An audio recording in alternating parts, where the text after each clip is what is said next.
Bismillahirrahmanirrahim. Assalamualaikum warahmatullahi wabarakatuh. Kami dari Ekonomi Syariah semester 4 kelas B yang beranggotakan Imas Mashkuro, Istri Maroaini, dan saya sendiri Rianti Nur Fatihani. Di sini kami ditugaskan untuk membuat video mengenai mata kuliah Manajemen Investasi yang diampu oleh Ibu Maria Ulfa. Di sini saya akan menjelaskan dan membedakan investasi langsung dan tidak langsung. Investasi langsung artinya secara langsung mengelola investasi sendiri. Anda perlu melakukan analisis, memilih saham, dan mengambil keputusan investasi sendiri. Membeli atau menjual saham. Dan investasi secara tidak langsung, Anda tidak perlu mengelola investasi itu sendiri. Artinya, Anda tidak perlu menganalisa, memilih saham, dan mengambil keputusan jual atau beli di bursa sendiri. Jika ada pertanyaan siapa yang menggantikan saya, yaitu manajer itu sendiri atau manajer investasi. Assalamualaikum warahmatullahi wabarakatuh. Nama saya Istri Maroaini. Saya akan menjelaskan instrumen investasi di pasar uang. Yang saya ketahui itu ada 5. Yang pertama ada surat berharga pasar uang. Surat berharga pasar uang itu biasanya berupa surat berharga yang diterbitkan oleh bank yang ditandatangani oleh nasabah. Yang kedua ada sertifikat Bank Indonesia. Untuk sertifikat Bank Indonesia itu biasanya berupa sertifikat berharga yang diterbitkan oleh Bank Indonesia sebagai bukti utang dalam jangka waktu pendek yang berkisar antara 1-3 bulan. Biasanya dilakukan dengan sistem diskonto. Yang ketiga, sertifikat deposito. Untuk sertifikat deposito itu bisa diperjualbelikan karena bisa dicarikan oleh siapapun yang memiliki bentuk fisik dari sertifikat deposito tersebut, atau siapapun yang memiliki sertifikat deposito itu bisa menjualnya kapanpun yang dia inginkan. Yang keempat ada call money. Call money biasanya berupa peminjaman dana yang terjadi antar bank yang dilakukan dalam jangka waktu yang sangat pendek. Kemudian yang kelima itu ada commercial paper.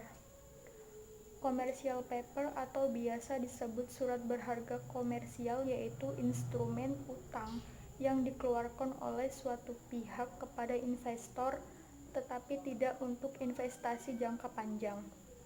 Kemudian saya akan menjelaskan instrumen investasi pasar modal. Yang saya ketahui itu ada 4. Yang pertama itu saham.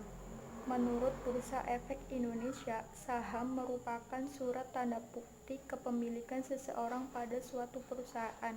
Jadi, apabila seseorang itu membeli saham pada perusahaan tertentu, maka secara tidak langsung seseorang itu punya hak atas perusahaan itu dan dia secara tidak langsung menjadi pemilik dari perusahaan tersebut.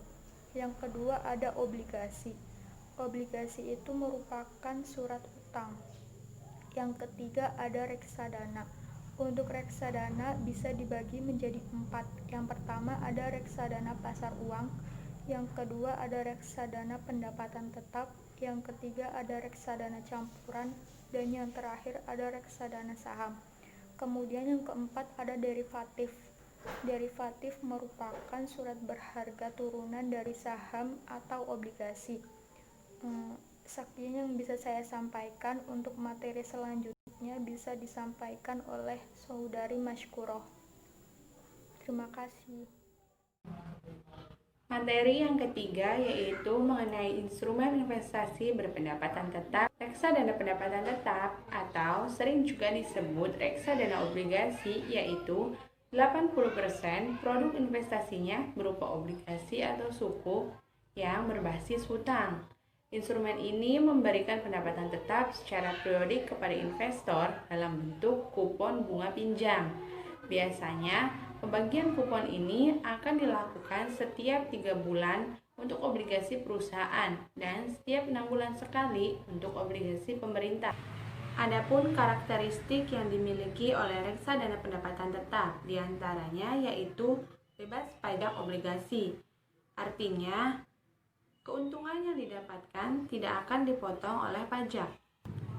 Karakteristik selanjutnya yaitu imbal hasil tidak tetap. Kenapa? Karena nilai reksadana bisa saja jatuh karena beberapa faktor. Misalnya, terjadi perubahan dalam kondisi ekonomi global atau nasional. Apabila tingkat suku bunga naik, maka nilai obligasi akan turun karena investor cenderung berburu instrumen pasar uang. Namun, sebaliknya, jika suku bunga turun, maka nilai obligasi biasanya akan naik. Karakteristik selanjutnya yaitu cocok untuk investasi jangka menengah. Pada waktu jangka 1-3 tahun, nilai aktiva bersih reksadana pendapatan tetap tergolong stabil. Jika terjadi fluktuasi, nilainya tidak akan terlalu tinggi. Jadi, bagi Anda yang ingin melakukan investasi jangka menengah, jenis reksadana ini sangat cocok. Keuntungan yang bisa kita dapatkan saat kita memiliki reksadana pendapatan tetap, diantaranya yaitu peningkatan diversifikasi dalam hal pengelolaan dana. Nah, artinya dana yang ditanamkan investor disalurkan ke berbagai macam jenis instrumen investasi. Dengan hal ini, tentunya dapat mengurangi resiko yang ditanggung oleh investor. Keuntungan selanjutnya yaitu penyaluran dana bersifat liquid dan waktu pencairannya juga bersifat fleksibel. Artinya, pemegang reksadana bisa menjual reksadana dengan harga nilai aktiva bersih pada hari yang sama saat reksadana dibeli. Selain itu, reksadana juga dikelola oleh manajer investasi yang resmi terdaftar dan tentunya diawasi oleh Otoritas Jasa Keuangan atau OJK. Jadi kita tidak perlu takut akan penipuan. Keuntungan selanjutnya yaitu kebijakan dan ketentuan dalam reksadana diatur oleh pemerintah sehingga uang yang diinvestasikan dijamin aman. Nah, dalam reksadana juga ada transparansi yang jelas. Jadi, semua perusahaan reksadana wajib melaporkan informasi kepada semua investor.